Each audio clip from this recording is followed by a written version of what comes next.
जिस समय अंतिम समय होता है जीव का, या जिस समय गर्भ में होता है, दोनों स्थितियों में, गर्भ में उसे बहुत जन्मों की याद आती है, तो वो व्याकुल हो जाता है। ऐसे ऐसे कर्म उनके परिणाम से इस गर्भ में, एक बार प्रभु, एक बार मुझे निकाल दो, मैं जाकर के मानव देह में ऐसे सत्कर्म करूंगा, ऐसा भजन करूंगा कि दोबारा मां के गर्भ में ना आना पड़े। जब अंतिम समय होता है तो जितने इस जन्म में दुष्कर्म या सत्कर्म के सब सामने घेर लेते हैं, बहुत जन्मों के कर्म संस्कार छा जाते हैं, और जो उसको योनि मिलनी होती है वही चित्त अटक जाता है। आगे बहुत सावधान, बहुत सावधान। कह रहे हरिराम व्यास जी, 14 लोकों में घूम कर, मेरी स्मृति इस समय जागृत, 14 लोकों में घूमा हूं,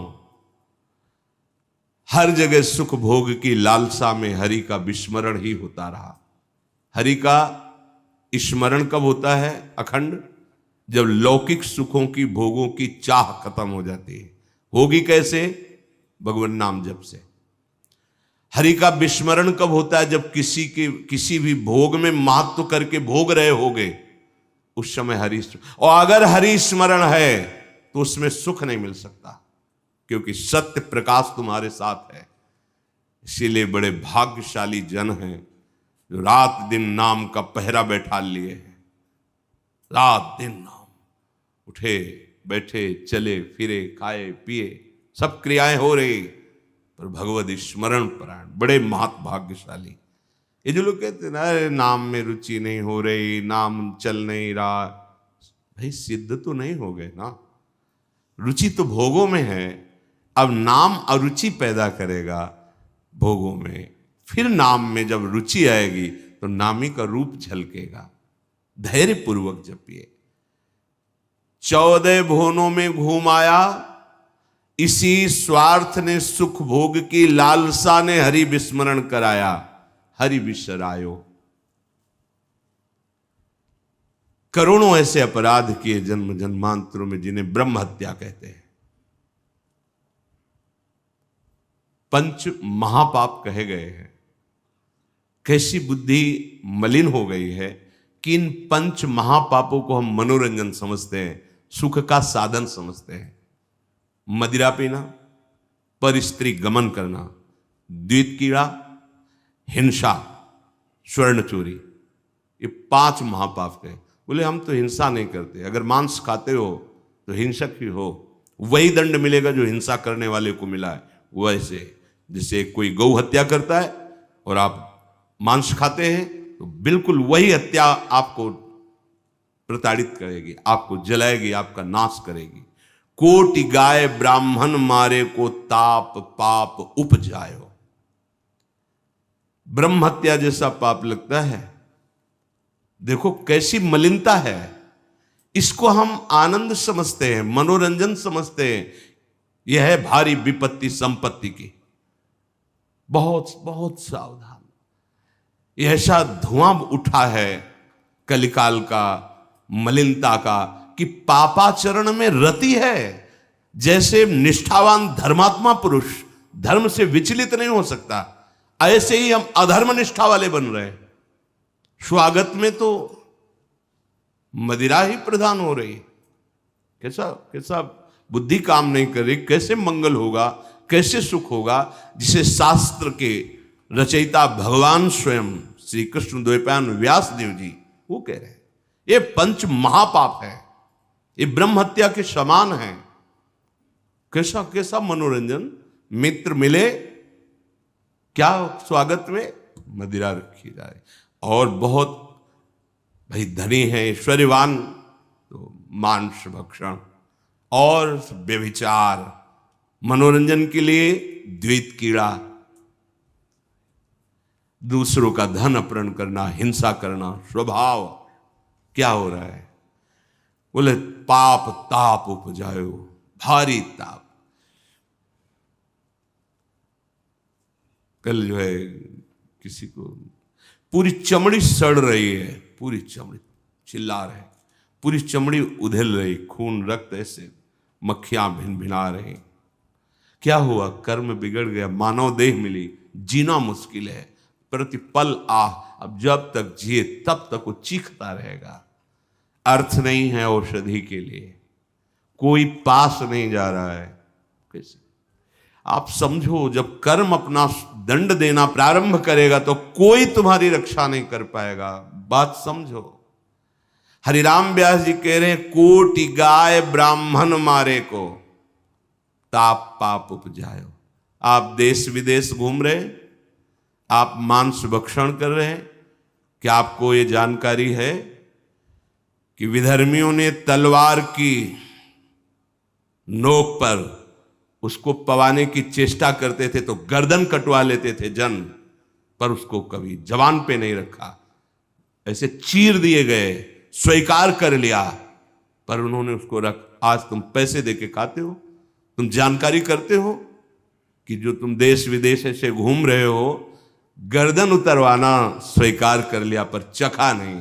आज तुम्हारी बुद्धि इतनी भ्रष्ट है कि तुम पैसा देकर उसे खाते हो और अपने को मनुष्य कहते हो, अपने को जो जो भी नाम दो कि हम ये सनातनी, हम ये धर्म में चलने वाले। आप क्या, सनातन भगवान का नाम है, भगवान का नाम सनातन है। तुम भगवान के हो तो भगवान की आज्ञा का पालन करो। तुम्हारे लिए जो बना हुआ आहार है उसे आप पाओ, धर्म पूर्वक चलो। महापाप हम हर्षित होकर करते हैं, बातें बड़ी बड़ी ज्ञान वैराग्य बड़ी उन्नति की बातें करते हैं, और हमारे आचरण कैसे होते हैं। सुधार करो भाई, सुधार कर लो। अगर आपको ये मानव देह मिला है तो संभाल कर लो, नहीं कितनी योनियों में भटकना पड़ेगा अभी पता नहीं। अज्ञान के कारण लगता है देख लेंगे, कुछ नहीं। सावधान हो जाओ। यदि आप जिस पशु का मांस खाते हैं उसी पशु की हत्या का आपको पूर्ण दंड मिलेगा। यानी कि मैं खरीद लाता हूं, मैं कोई हत्या तो नहीं करता, लेकिन आप पा रहे हैं ना, तो वही पाप आपको लगेगा। वही कर्ता प्रेरक अनुमोदन। आगे कह रहे, कभी नीच प्रवृत्ति धारण करके, नीच योनि में जन्म लेकर के नाना प्रकार की चोरी कपट छल, बस कैसे पेट भरे। कभी बहुत विद्वान होकर के विद्या के अभिमान में तर्क विवाद करते प्रकांड पंडित थे। ये जहां भी जाते थे विजयश्री विद्वता से प्राप्त करते थे। तर्क जिह्वा में ऐसी प्रवीणता थी, कोई इनके सामने टिकता नहीं था। तो वहां फिर नमस्कार, पूजा, सम्मान, वाहवाही। कबहू क विद्यावाद स्वाद लगी, ब्राह्मण हुए पूजवायो। जब कोई प्रणाम करता है, नमस्कार करता है, प्रशंसा करता है, अच्छा लगता है। वो अच्छा लगना देह भाव को पुष्ट करके भगवत विस्मृति के गर्त में गिरा देगा। कभी तो इतनी गरीबी देखी है, कभी किसी योनि में ये देखा कि राजा बन गया, छत्र चवर बड़ा वैभव, लेकिन उधर गरीबी में भूख से व्याकुल होकर भगवत स्मृति रहित जीवन गया। कभी इतना वैभव कि उसके अभिमान में प्रभु को भूलकर भटकता रहा। ये ऐसी माया है कि जो जहां है उसी में आसक्त है। महाभारत में प्रसंग आता है, भगवान व्यास देव जी जा रहे थे तो एक नाली का कीड़ा निकलकर बड़ी तीव्र गति से मार्ग को लांघ रहा था। वह भाई इतनी रफ्तार से आप जा रहे हो, क्यों, क्या पीड़ा है तुम्हें? वो बोले उस साइड की नाली में मुझे जाना है और भयभीत हूं। क्यों भयभीत? तुम्हें गाड़ी की आवाज नहीं सुनाई दे रही? बैलगाड़ी आ रही, वो हमारे ऊपर चढ़ेगी तो मैं मर जाऊंगा। भगवान व्यासदेव जी सर्व भाषाओं का ज्ञान रखने वाले, उन्होंने कहा तुम्हें इस कीड़े शरीर से इतना प्यार है? अरे ये शरीर नष्ट होगा तो दूसरा शरीर मिल जाएगा। बोले आपको जो व्यास शरीर प्रिय है ना, ये उतना ही हमें ये कीड़े का शरीर प्रिय है। भगवान व्यासदेव जी ने कहा बड़ी भगवान की विचित्र माया है, अब हम तुम्हारा परम कल्याण करेंगे। तुम एक बार मेरे कहने से रुक जाओ, अभी शरीर छूटेगा और तुम सुख को प्राप्त होगे। तुम्हें दुख नहीं मिलेगा शरीर छूटने के समय। स्तब्ध किया उसको, वो गाड़ी आई कुचल के मन। उसका फिर चतुर्वर्ण में जन्म हुआ मनुष्य योनि में। वो जब नवयुवक हुआ तो अपने इन्हीं सब कार्यों में, जो चतुर्वर्ण के कार्य, उसी में मगन गए भगवान व्यास देव जी। बड़ा बड़ा प्रसंग है, मुझसे छोटा करके। भाई तुम कौन हो? अपना परिचय। मैं अमुक हूं। नहीं नहीं, तुम्हें याद है? अब स्मृति जागृत हुई। हाँ, मैं वही कीड़ा हूं जो आपसे। तो देखो तुम फंस गए ना फिर यहां। जैसे तुम्हें कीड़े का शरीर प्रिय था, ऐसे तुम ये इस शरीर में। नहीं नहीं, इसको भी छोड़ो। भगवान व्यास देव जी ने वो शरीर छुड़वाया। क्रम से वो प्रथम वर्ण में जब उस ऐसे राजा बना, तृतीय वर्ण, ओ चंवर डुलाए। तुम्हें याद है? हर वर्ण में उसका जन्म हुआ क्रम से। तुम्हें याद है? हाँ, मैं चक्रवर्ती राजा हूं, मेरा है भाई वो, मुझे स्मृति। नहीं नहीं, तब पूर्व। हाँ, मैं नाली कीड़ा था, मैं ये समझो। भगवद स्मृति धारण करो, इस पे राग मत करो। वहां त्याग करा है। जब प्रथम वर्ण में जन्मा, वो अपने कार्य में विद्वान होकर ऐसे उपरोहिता। फिर भगवान व्यास देव, तुम्हें याद है? शास्त्र याद है? ये सब नहीं, पूर्व स्मृति याद है? पूरी याद कर। हाँ भगवान, अब एकांत वन सेवन कर, और मैं जो ब्रह्म विद्या का उपदेश कर रहा हूं उसको धारण कर, तो परम पद को प्राप्त होगा। उसमें दिखाया कि जिस शरीर में जीव जाता है उसी को ऐसा मानता है ये मेरा है, और मानो पहली बार मैं इस सृष्टि में आया हूं, सब भूल जाता है, और जो उसके सामने परिवार भोग, उसी में आसक्त होकर उसी का चिंतन करके, ये बहुत काल से चल रहा है। जब भगवत प्रताप से स्मृति जागृत हुई तो कह रहे हरिराम व्यास जी कि कभी मैं नीच वर्ण में जन्मा तो नाना प्रकार के नीच कर्म करता रहा, कभी उच्च वर्ण में जन्मा तो बस यही वाद विवाद और तर्क प्रणाम नमस्कार, इसमें पूरा जीवन विस्मरण कर दिया हरि का। कभी मैं बहुत गरीब हुआ तो घर घर पेट पालने के लिए उनकी जूठन खाई, कभी सिंहासन पर बैठकर राजा हुआ, छत्र चंवर डुल रहे, भूल गया ऐश्वर्य में प्रभु को। कबहू का कंचन कामिनी लगी, रन दूल्हा बिरद बुलायो, कबहू क विषयी विषयन कारण, घर तज मूड मुड़ायो। ऐसे नाना धर्म कर्म करी, जन्म जन्म डहकायो,